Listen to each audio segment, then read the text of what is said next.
c'est le M23 qui exploite ces minerais de Rubaya et fort probablement ce mouvement réalise même les recettes à plus ou moins 300 000 $ le mois.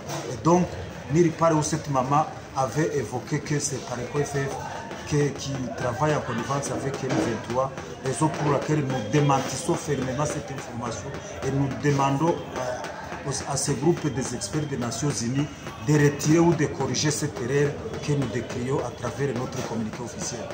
Qu'est-ce que vous connaissez comme information par rapport au trafic des minerais à Rubaya? Disons, nous, notre quartier général, le quartier général de Pareko FF, là où nous déployons, il n'y a pas les sites de minerais. Mais au moins à Rubaya, il y a les services étatiques qui sont dans le domaine minier.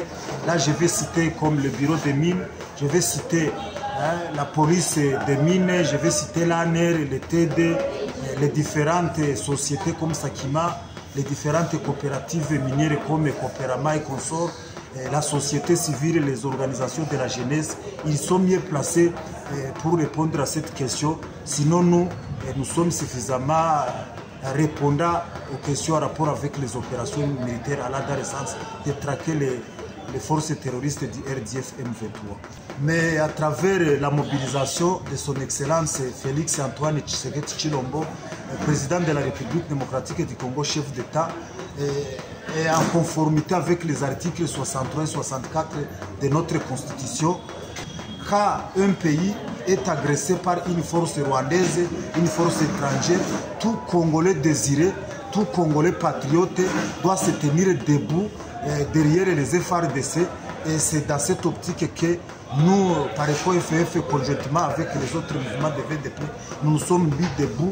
Et aujourd'hui, nous avons cette détermination de nous ranger derrière nos paris qui sont les FARDC et traquer, en fait, d'éradiquer définitivement ces terroristes M23 sur le territoire national de la République démocratique du Congo. Notre analyse ou notre dernière intervention par rapport à cette émission, c'est que nous demandons aux experts des Nations Unies de retirer Pareko FF dans leurs rapports. Toutes les fois, nous les assurons notre franche collaboration parce que jusqu'à preuve du contraire, les organisations du système des Nations Unies, inclus la MONUSCO, restent les partenaires clés de notre gouvernement de la République démocratique du Congo. Donc, Pareko reste ouvert à toute collaboration avec la MONUSCO, avec ces groupes des experts des Nations Unies, à ce qui concerne l'échange des informations, tout en demandant toujours à ces groupes de mener à nouveau des investigations.